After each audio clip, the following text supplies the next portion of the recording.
A testing of high-power microwave technology capable of knocking out numerous drone threats at once was completed by the Pentagon's Joint Counter-Small Unmanned Aircraft Systems Office. The suppliers with high-power microwave capabilities, according to Army officers in charge of the endeavor, were successful in eliminating income drone threats, perhaps two at once. Drone swarms are becoming more dangerous, and the Pentagon is racing to assure it can combat them. The Army is in charge of leading the JCO, which was formed in late 2019. The office has already held 3 demonstrations, 2 in the spring and fall of last year and 1 this spring. The goal is to hold demonstrations twice a year to resolve capability gaps in combating tiny UAVs identified by the military. Yuma Proving Ground in Arizona hosted the most recent test from April 4th to 22. Ground-based aerial denial technologies with high-power microwave capabilities were brought by 3 industrial teams: Epirus, Raytheon Technologies, and Leonardo DRS. The JCO classified such systems as a solution utilizing targeted electromagnetic pulses from a fixed ground point at range with sufficient energy to destroy or disable SUAS over the air. During a May 11th media roundtable, Michael DeGennaro, the test team lead for JCO's Acquisition and Resourcing Division, said, "What we basically emphasized on in that first week for elevated power microwave was just how effectively the effector emitted. We were looking at ranges to engage the inbound targets and the time it required to either discourage or defeat the target," he explained. The targets were from UAS groups 1, 2, and 3 and were employed 1 at a time or 2 at the same time. Drones in Group 1 and 2 weigh up to 20 pounds. Groups 3 and 4 weigh over 55 pounds, much less than 1,320 pounds. It was limited in that it did not have an antenna to broadcast. DeGennaro said of the Leonardo DRS system, also known as a vector inversion generator. The JCO, on the other hand, was able to evaluate the technology by handing over a detected threat from a government-owned command and control system and then generating the power needed to neutralize the threat. With merely instrumentation, we were able to capture output power in the amount of time the electromagnetic pulse was also on the target, DeGennaro added.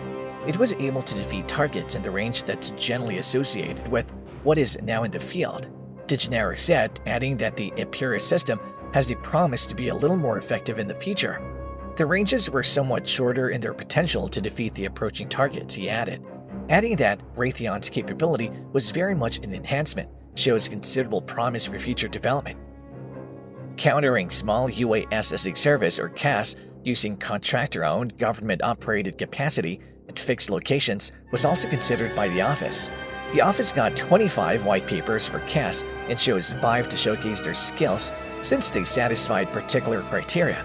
Endural Industries, Black Sage, CACI, Rafael Systems Global Sustainment, and SAIC were the 5 companies.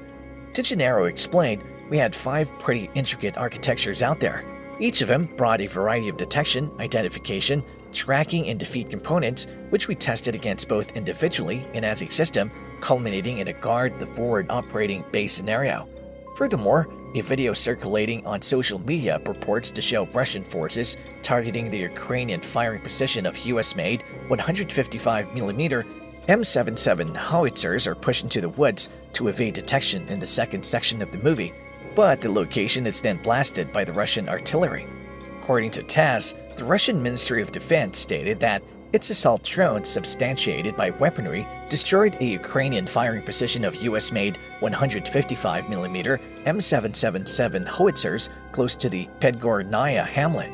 Russian teams of unmanned aerial vehicles and artillery reconnaissance systems obtained the coordinates of a firing position of US-made 155mm M777 howitzers employed by the Ukrainian military in the area of the settlement of Podgornaya. Unmanned aerial vehicle operators fired a missile at the shooting stance of the battery of American howitzers, destroying multiple guns, according to the ministry. The government further claimed that as soon as the Ukrainian fighters concentrated major players and guns in the woodland, they were attacked by an artillery strike. According to reports, all the hardware and American howitzers were destroyed. The recent strikes may be seen as a welcome step for Russia, as Ukraine appears to have wreaked havoc on Russian locations in recent weeks, blasting objectives with their newly designed M777 howitzers. BAE Systems produces the M777, a 155mm field howitzer. It has a 40-kilometer effective firing range and can fire Excalibur-guided shells. It's one of the most recent military aid shipments from the United States to arrive in Ukraine. In addition to the US, the M777 howitzers are believed to have been delivered by Kiev by Canada, Australia, and Germany. Hundreds of Ukrainian military troops have already finished training on new US-supplied weapons, according to a senior Pentagon official. Up from about 200 trained individuals a week ago, the officer added, 310 men have been trained on M777 howitzers made in the United States. The Eurasian Times earlier claimed that 50 more Ukrainians are presently being taught, and the US has begun new 2-week maintenance training classes.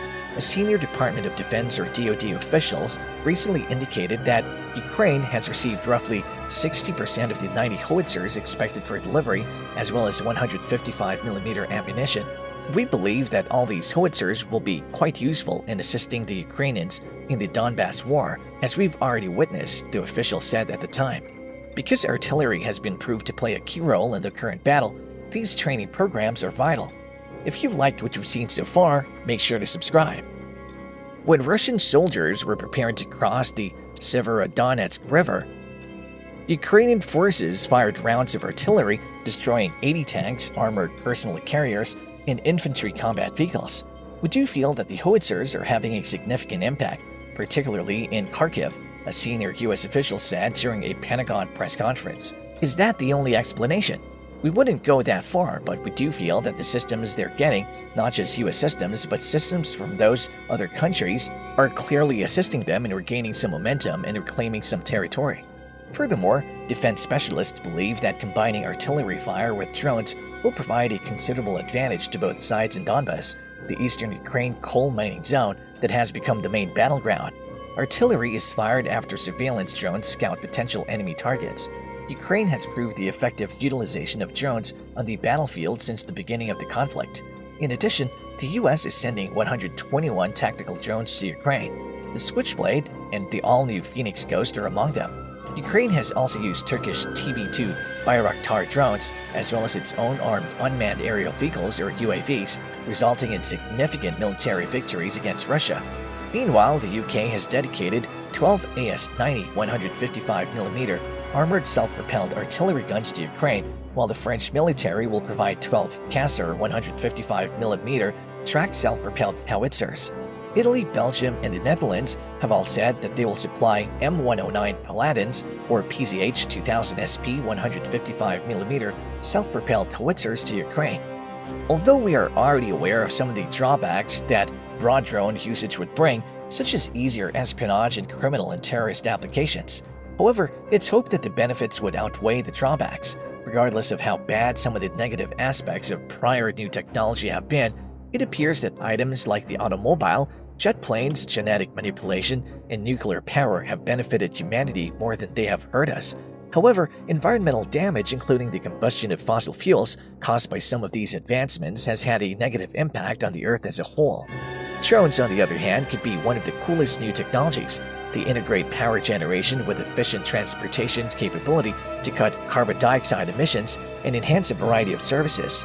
However, drones' full potential will only be realized through massive scale, and training a billion individuals to be comprehensive drone pilots is unlikely to happen anytime soon.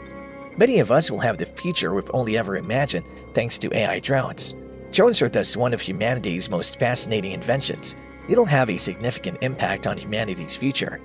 Do you believe drones will help humanity evolve further in the future? Let's know in the comment section. Watch the video on the screen if you want to know more about which drones Ukraine abuses against Russia. If you enjoyed this video, then don't forget to subscribe to our channel and press the bell icon to never miss an update from us.